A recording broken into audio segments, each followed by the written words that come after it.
Assalamualaikum warahmatullahi wabarakatuh. Halo semuanya, salam sejahtera bagi kita semua. Perkenalkan, nama saya Siti Anissa Purba dengan NIM 230306062 dari Prodi Peternakan Fakultas Pertanian Universitas Sumatera Utara dengan dosen pengampu Ibu Insinyur Tati Vidiana Sari SPT MP IPM. Dan pada video kali ini saya akan menjelaskan materi tentang metabolisme lipid, di mana seperti yang kita ketahui, metabolisme lipid itu adalah suatu proses pemecahan lemak dalam tubuh kita untuk diubah menjadi energi. Nah, metabolisme lemak itu sendiri terbagi atas dua, yang pertama itu ada degradasi lemak ataupun oksidasi asam lemak, dan yang kedua itu ada biosintesis lemak. Nah, seperti yang kita ketahui bahwa metabolisme lemak itu memiliki bagan. Nah, untuk panah yang berwarna merah ini adalah proses katabolisme, dan untuk panah yang berwarna biru itu adalah proses anabolisme. Dapat kita perhatikan bahwa pada metabolisme lipid ini ada protein, polisakarida, dan ini ada lipid. Tetapi kita fokus pada bagian lipidnya saja, di mana pada lipid kita ketahui bahwa lipid akan dipecah menjadi dua, yaitu gliserol dan fatty acid ataupun asam lemak. Nah, gliserol tadi akan memasuki ke proses glikolisis dan gluconeogenesis. Lalu fatty acidnya sendiri ataupun asam lemaknya ini akan mengalami proses beta oksidasi menuju asetil-CoA untuk menghasilkan asetil-CoA. Kemudian di saat tubuh kita memerlukan banyak energi, maka asetil-CoA tadi akan masuk ke dalam siklus Krebs dan menghasilkan ATP ataupun energi. Nah, selanjutnya metabolisme lipid itu sendiri memiliki proses distribusi, yaitu pencernaan, penyerapan, dan transport lemak. Jadi, seperti yang kita ketahui, triasil gliserol yang kita peroleh dari makanan akan didegradasikan oleh enzim lipase pankreas pada usus halus, kemudian menghasilkan asam lemak dan gliserol. Lalu asam lemak dan gliserol tadi disintesis kembali dia menjadi triasil gliserol pada mukosa usus. Nah, selanjutnya triasil gliserol tadi akan digabungkan dengan kolesterol membentuk kilomikron. Nah, dari kilomikron tadi bergerak ke jaringan-jaringan melalui pembuluh darah dan sistem limfa. Setelah itu, triasil gliserol tadi diputus pada dinding pembuluh darah oleh lipoprotein lipase atau LPL dan menjadikannya asam lemak dan gliserol kembali. Setelah itu, komponen tadi akan diangkut menuju sel-sel yang ditargetkan. Nah, pada sel otot sendiri, asam lemak tadi akan didegradasikan untuk energi. Sedangkan pada sel adiposa sendiri, asam lemak tadi diesterifikasi untuk disimpan sebagai triasil gliserol. Setelah itu, ada namanya beta oxidation of fatty acids ataupun beta oksidasi dari asam lemak, dimana kita ketahui bahwa oksidasi beta ataupun beta oksidasi ini memiliki 4 proses utama, yaitu ada oksidasi, hidrasi, oksidasi tahap 2, kemudian ada piolisis. Nah, pada oksidasi yang pertama ini akan mempunyai akseptor FAD+, sehingga nanti FAD+ itu akan berubah menjadi FADH2, dan pada proses oksidasi ini juga terjadi berperan dalam pembentukan rantai ganda pada atom C yang kedua dan atom C yang ketiga. Ini rantai gandanya. Kemudian dilanjutkan pada tahap yang kedua, itu adalah hidrasi. Nah, pada hidrasi ini sendiri akan terjadi penambahan gugus hidroksi pada atom C yang nomor 3. Ini gugus hidroksinya. Nah, kemudian akan dikatalisis lah transenol CoA-nya tadi, lalu akan menghasilkan 3L hidroksiasil CoA. Lalu masuk ke proses yang ketiga, yaitu oksidasi tahap 2. Nah, kalau tadi yang di oksidasi tahap pertama tadi kita menggunakan FAD+, nah, pada oksidasi tahap 2 ini kita menggunakan NAD+, sehingga akan menghasilkan NADH.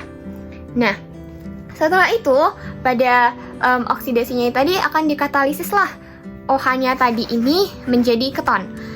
Setelah dihidrolisis dia menjadi keton, akan terbentuklah dia ke tahap yang keempat itu, yaitu tiolisis atau pemutusan.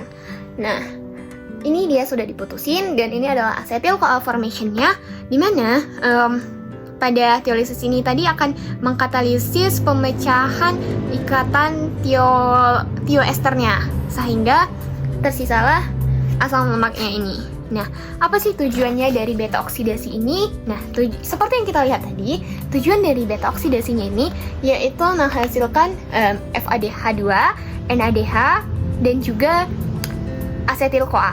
Nah, baik, yang selanjutnya itu ada biosintesis lemak. Itu yang kedua tadi kita bahas biosintesis lemak. Nah, biosintesis yang biosintesis lemak yang akan kita bahas kali ini itu adalah yang pertama biosintesis asam lemak. Nah, biosintesis asam lemak ini sendiri biasanya itu kan terjadi pada sitoplasma. Nah, bagaimana prosesnya? Nah, prosesnya asetil CoA yang dari matriks mitokondria ini akan dibawa menuju sitosol yang menghabiskan 2 molekul ATP. Kemudian pada sitosol ini terbagi menjadi 2 kan. Bisa dia menuju oksaloasetate, kemudian menjadi malate dan menghasilkan NADPH, yaitu menghasilkan fatty acids. Atau dapat dari asetil CoA-nya tadi bisa menjadi kan masuk nih ke sitrat dan dibantu oleh hormon insulin ataupun glikogen yang kita dapat dari makanan yang mengandung karbohidrat menjadi asetil CoA, kemudian dibantu oleh ACC menjadi molonil CoA, kemudian dibantu FAS dan menghasilkan fatty acids.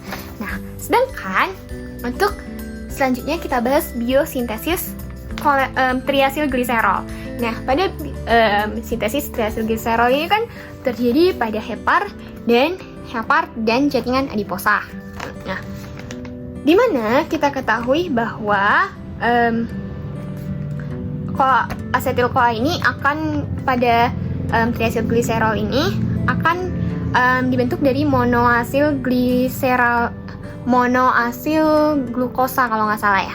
Monoasil glukosa itu tadi, kemudian akan ini digliserol ini glukosanya akan membentuk gliserol 3-fosfat. Dari sini akan membentuk asam fosfatidat, lalu dikatalisislah dia menjadi asilgliserol, selanjutnya menjadi triasilgliserol.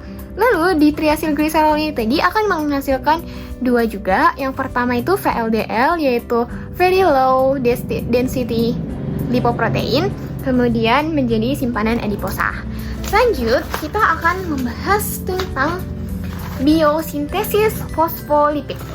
Nah, pada biosintesis fosfolipid ini dapat kita lihat ya, bahwa awalnya dari gliserol akan mengalami fosforilisasi gliserol fosfat dan menghasilkan dihidroksiaseton fosfat. Nah, kemudian ini kan nampak ya arusnya bolak-balik, jadi bisa dari sini ke sini, bisa dari sini ke sini. Kemudian dari gliserol fosfat tadi setelah dibantu oleh berbagai enzim ini akan menghasilkan asam fosfoatidat.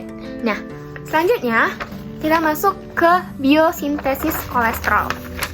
Nah, pada biosintesis kolesterol ini kita ketahui bahwa kolesterol itu adalah sebagai penghasil hormon steroid, kemudian ini yang menstimulasi membran sel. Nah, dan kita ketahui bahwa kolesterol itu kolesterol itu prekursor utamanya itu adalah asetil CoA. Nah, asetil CoA ini tadi akan menjadi HMG CoA, di mana disintesis menggunakan enzim HMG CoA sintase. Nah, setelah itu HMG CoA ini tadi akan menjadi mevalonate yang dibantu oleh enzim HMG CoA reduktase. Dari mevalonate ini tadi akan difosforilisasi lagi menjadi mevalonate fosfat. Nah, selanjutnya akan mengalami katalisis menjadi farnesil fosfat. Nah, pada farnesil fosfat ini dia menghasilkan dua bagian ya. Jadi yang pertama itu ada farnesylated proteins. Nah, kemudian ada menghasilkan squalen. Nah, di squalen ini setelah mengalami siklisasi akan menghasilkan lanosterol. Di mana kita ketahui bahwa lanosterol ini adalah prekursor utama dari kolesterol. Setelah mengalami kolesterol, dia akan menghasilkan steroid hormon dan vitamin D serta bile acids ataupun garam empedu. Baik, sekian yang dapat saya sampaikan mengenai metabolisme lipid. Kurang lebihnya saya mohon maaf. Wabillahi taufiq wal hidayah. Wassalamualaikum warahmatullahi wabarakatuh. Terima kasih.